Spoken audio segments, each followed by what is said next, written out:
Hello farmers இன்னைய வீடியோவில் எதை பற்றி போகிறோம்னா உட்கார்ஸ் பிராண்டை இருந்த ஜைமாஸ் அப்படிங்கிற ஒரு பைஸ்டால்மெண்ட்டை பற்றி பார்க்க போகிறோம். ஃபஸ்ட்டு இந்த பைஸ்டால்மெண்ட்டில் என்ன டைம்லைன் இருக்குது அப்படின்னு பார்க்கும்போது ஆஸ்கோஃபைலம் நோடோசம் அப்படிங்கிற ஒரு கடற்பாசி வந்து 25% இருக்குது. அதாவது இந்த கடற்பாசியோட சாறு 25% இருக்குது. நெக்ஸ்ட் இதை பயன்படுத்த மூலமா பயிருக்கு எந்த மாதிரி பலன் அளிக்குது அப்படின்னு பார்க்கும்போது பயிருக்கு அத்தியாவசியமாக தேவைப்படக்கூடிய நைட்ரஜன், பாஸ்பரஸ், பொட்டாசியம் போன்ற சத்துக்களாக இருக்கட்டும் and zinc, copper, iron, sulphur போன்ற நுண்சத்துக்களாக இருக்கட்டும், இது எல்லாமே பயிருக்கு இந்த பைஸ்டால்மெண்ட் மூலயமா கிடைக்கும். அதாவது மேக்ரோநியூட்ரியன்ஸ் என்பிகே வந்து ரொம்ப அதிக அளவில் கிடைக்காது, அது வந்து ஓரளவு ஒரு ஆவரேஜான அளவில் வந்து கிடைக்கும். அண்ட் இது மைக்ரோநியூட்ரியன்ட் அப்படின்னு பார்க்கும்போது நம்ம வந்து மற்ற நுண்சத்து உரங்கள் பயன்படுத்துகிறத காட்டிலும் அதுக்கு ஈக்குவலைஸ்டாகவே இதில் வந்து கிடைக்கும். ஸோ இதை பயோஸ்டால்மெண்ட்டை பயன்படுத்த மூலயமா பயிருக்கு தேவைப்படக்கூடிய நுண்சத்து குறைபாடு வந்து நம்ம சுலபமாக சரி செய்யலாம்.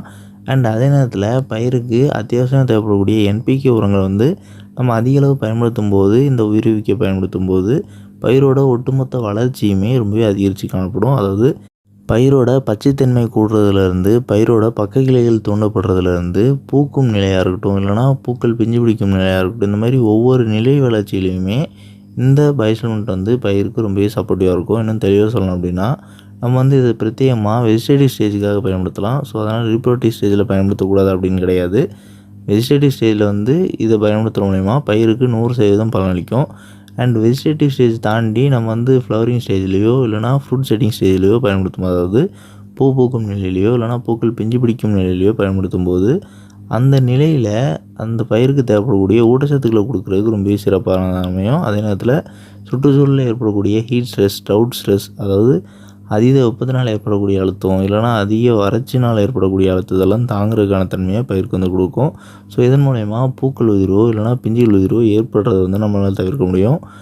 அண்ட் இது வந்து நம்ம எதனால் பிரத்யேகமாக தாவரநிலை வளர்ச்சியில், அதாவது வெஜிடேட்டிவ் ஸ்டேஜில் பயன்படுத்தக்கூடியது அப்படின்னு சொல்லியிருந்தோம் அப்படின்னா, இதை பயன்படுத்தும் போது நம்ம ஏற்கனவே சொன்ன மாதிரி பச்சைத்தன்மை கூடுது அப்படின்னா பயிரில் ஒளிச்சேர்க்கை கூடுதலாக நடக்குது அப்படின்னு அர்த்தம். ஸோ அந்த ஒளிச்சேர்க்கை கூடுதலாக நடக்கிறது மூலயமா அதிகமான பக்க கிளைகள் வந்து தூண்டப்படும். ஸோ பூக்கும் நிலையிலையோ இல்லைனா பூக்கள் பிஞ்சு பிடிக்கும் நிலையிலையோ எந்த ஒரு பயிராக இருந்துச்சாலுமே அதிகமான பக்க கிளைகளை தூண்டப்படணும் அப்படின்னா அதுக்கு வந்து நம்ம வறட்சி, அதாவது ஒரு மைல்டு வாட்டர் ஸ்ட்ரெஸ் ஏற்படுத்தணும். ஸோ அப்படி ஏற்படுத்தாத பட்சத்தில் நம்ம வந்து தாவரநிலை வளர்ச்சியிலேயே இந்த பைஸ்டால்மெண்ட்டை ஸ்ப்ரே பண்ணுற மூலயமா அதிகமான பக்க கிளைகள் தூண்டப்பட்டு அதில் வந்து அதிகமான பூக்கள் உற்பத்தி எடுக்க வைக்க முடியும்.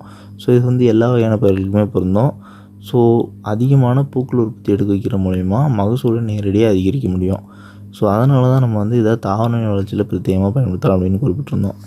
அண்ட் இதில் வந்து நம்ம குறிப்பிட்டிருந்திருக்கக்கூடிய மேக்ரோநியூட்ரியன்ஸோ இல்லைனா மைக்ரோநியூட்ரியன்ஸோ மட்டும்தான் இருக்குது அப்படின்னு கேட்டிங்கன்னா கிடையாது. இது கூடவே இதில் வந்து அமினோ ஆசிட்ஸ் இருக்குது அண்ட் ஒரு சில விட்டமின்ஸ் இருக்குது. அண்ட் இந்த ரெண்டும் இல்லாமல் பயிரோட ஒவ்வொரு நிலை வளர்ச்சியிலையுமே, அதாவது பூக்கும் நிலையாக இருக்கட்டும், பூக்கள் பிஞ்சு பிடிக்கும் நிலையாக இருக்கட்டும், இந்த மாதிரி ஒவ்வொரு நிலை வளர்ச்சியிலையுமே பயிரோட வளர்ச்சியில் அதிகமாக சுரக்கக்கூடிய ஹார்மோனான ஆக்சின், சைட்டோகின்ஸ் போன்ற ஹார்மோனும் இதில் வந்துருக்கு. ஸோ இது எல்லாமே பயிரோட ஒட்டுமொத்த வளர்ச்சிக்கு ரொம்பவே சப்போர்ட்டிவாக இருக்குது. அண்ட் ஒவ்வொரு அழுத்தங்கள், ஸ்ட்ரெஸ் ஃபேக்டர்ஸை தாங்கிறதுக்குமே ரொம்பவே சப்போர்ட்டிவாக இருக்குது. ஸோ இதன் மூலயமா பயிரோட மகசூல் அதிகரிக்கிறதுக்கு இந்த பைஸ்டால்மெண்ட் வந்து ஒரு சிறந்த பைஸ்டால்மெண்ட் அப்படின்னு நம்ம குறிப்பிடலாம்.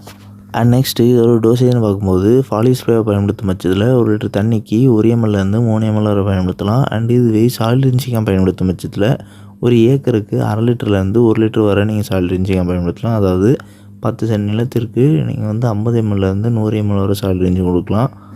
அண்ட் சாயில் ரின்சிங்கை பொறுத்தவரை நீங்கள் வந்து ஒரு மாதத்துலேருந்து 45 நாட்களுக்கு ஒரு முறை சாயில் ரின்சிங் கொடுக்கலாம். அண்ட் இதுவே நீங்கள் வந்து ஃபாலிஸ்ப்ரேவை பயன்படுத்தும் பட்சத்தில் குறைந்தபட்சம் 15 நாட்களுக்கு ஒரு முறையும் அதிகபட்சம் 20 நாட்களுக்கு ஒரு முறையும் தொடர்ச்சியாக பயன்படுத்தலாம். இதனால் பயிர்களுக்கு எந்த ஒரு பாதிப்பும் ஏற்படாது.